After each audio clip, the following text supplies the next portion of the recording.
What happens when one of America's best-known budget airlines suddenly starts shutting down? For millions of travelers, Spirit Airlines was the airline you booked when price mattered more than comfort. It became famous for ultra-low fares, bare-bones service, and a business model that many people love to hate. But now, that same airline is at the center of a major aviation crisis. Spirit has reportedly started an orderly wind-down of operations after efforts to secure a $500 million federal bailout stalled, and all Spirit flights have been canceled. That means thousands of passengers, employees, and competing airlines are now caught in the fallout. And here's the bigger story. This is not just about one airline. It is about inflation, fuel prices, government intervention, airline competition, and what happens when a budget carrier disappears from the market. In today's video, we'll break down what happened to Spirit Airlines, why the shutdown matters, what travelers need to know right now, and how this could affect airfares across the United States in the weeks and months ahead. We'll also look at the political angle, because the White House has reportedly been considering options ranging from financial support to a possible government stake in the airline. If you care about travel, business, or the broader economy, this is one of those stories that says a lot about where the U.S. aviation market is heading. Spirit Airlines has been under severe financial pressure for some time.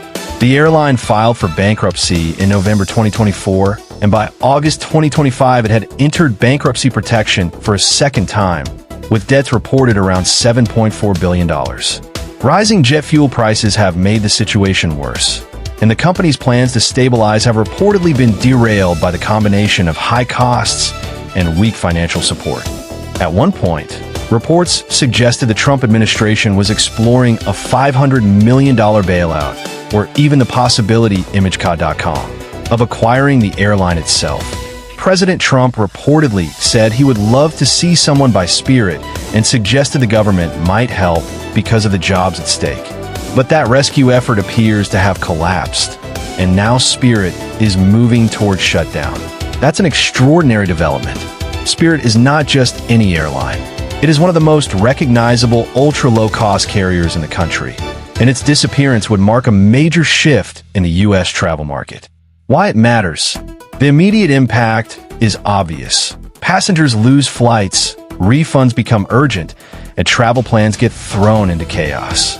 But the wider impact is even more important. Spirit has long acted as a price disruptor. When it entered a route, fares often got cheaper. When it left a market, fares tended to rise. According to a CBS News analysis of Cirium data, average fares jumped 23%, or about $60 round trip, when Spirit exited a route, and overall passenger volume fell 20% after the carrier left the market. That matters because the U.S. travel market is already dealing with higher costs from expensive jet fuel and broader inflation pressures. So if Spirit is gone, the question becomes simple. Who fills the gap? Traveler impact. For passengers, the first issue is refunds. Customers with future Spirit tickets are generally entitled to full refunds if the airline goes out of business. And Spirit said it would automatically process refunds for tickets purchased directly with a credit or debit card. But that does not mean the process will be painless.